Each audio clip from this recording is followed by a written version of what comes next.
जय श्री राम मित्रों, आशा करता हूँ आप सभी स्वस्थ होंगे। मैं सत्यम मिश्रा आप सभी के मध्य एक बार पुनः प्रस्तुत हूँ महाराज नीप करौरी की अनकही अनसुनी लीलाओं को लेकर, जो शायद पहले कभी आपने नहीं सुनी हो।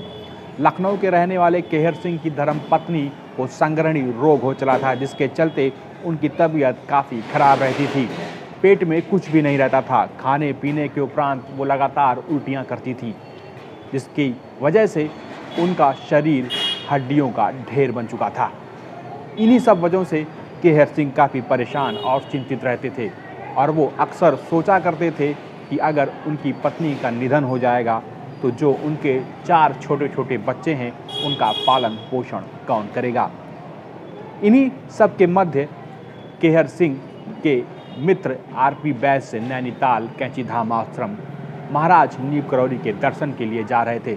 जब यह बात केहर सिंह को पता चली तो वो तत्काल बिना विलंब किए आरपी बैस से जा मिले और उनसे प्रार्थना किया कि वो उनका संदेश महाराज नीप करौरी तक पहुंचा दे और उनको सूचना दे दें कि केहर सिंह यानी कि उनकी धर्म पत्नी का जो है इलाज जो चल रहा है वो सफल नहीं हो रहा है। लगातार मुसीबतें बढ़ रही हैं और तकलीफ दिन पर दिन बढ़ती जा रही है। आरपी बैस नैनीताल पहुंचते हैं, कैंचीधाम आश्रम पहुंचते हैं, पूज्यपाद नीप करौरी के सामने दंडवत प्रणाम होते हैं। सुबह का समय था और सारा वृत्तांत वो सुनाते हैं कि केहर सिंह काफ़ी परेशान हैं अपनी पत्नी को लेकर और उन्होंने आग्रह किया है कि महाराज नीप करौरी अपना आशीर्वाद उनकी धर्मपत्नी को दे दें।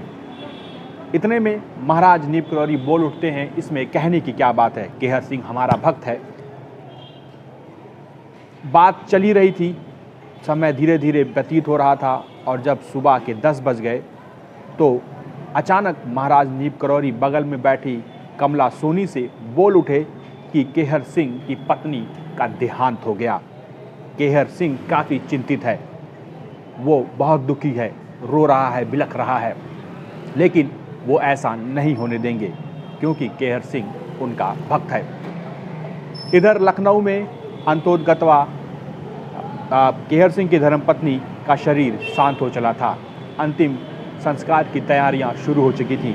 इतने में ही केहर सिंह की जो बड़ी पुत्री थी कुसुम सिंह, उनके कान में मानो महाराज नीप करौरी ने बोला, उनको प्रेरणा दी कि जो दवाइयां चल रही हैं, जो दवाइयां अलग अलग खिलाई जाती हैं, उन केमिकल को जो दवाइयां हैं, बायोकेमिकल जो दवाइयां हैं, उन सभी को मिश्रण करके मिक्स करके अपनी माँ को खिला दो, माँ ठीक हो जाएगी।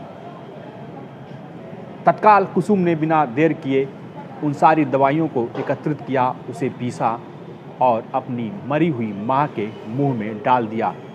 मरी हुई माँ के मुंह जो था वो जड़ता हो चला था, तो स्वाभाविक सी बात है कि दवाइयाँ कैसे अंदर शरीर में जाती, वो मुंह में ही रह गईं। पानी जब डाला गया तो पानी भी बगल से गिरने लगा। इन सब के पीछे महाराज की मनसा थी कि वो अपनी शक्तियों को प्रदर्शित ना करें, लेकिन उनकी लीला काम कर रही थी।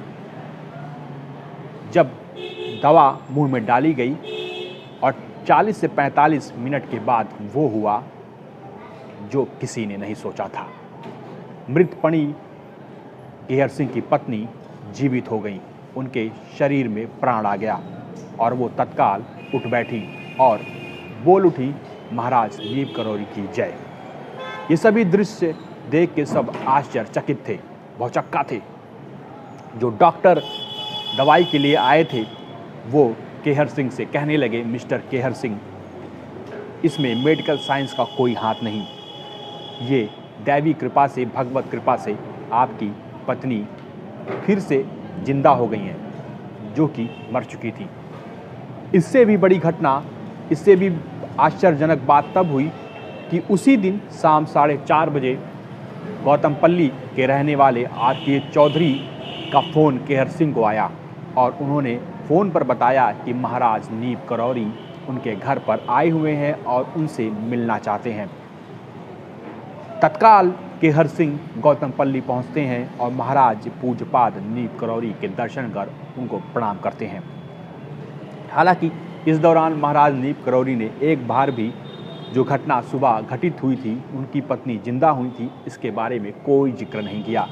दो रसगुल्ले, समोसा, चाय पाकर महाराज जी फिर कैंची धाम के लिए प्रस्थान कर गए। और इधर बाबा नीप करौरी ने केहर सिंह को बोला कि तू भी अब अपने घर जा।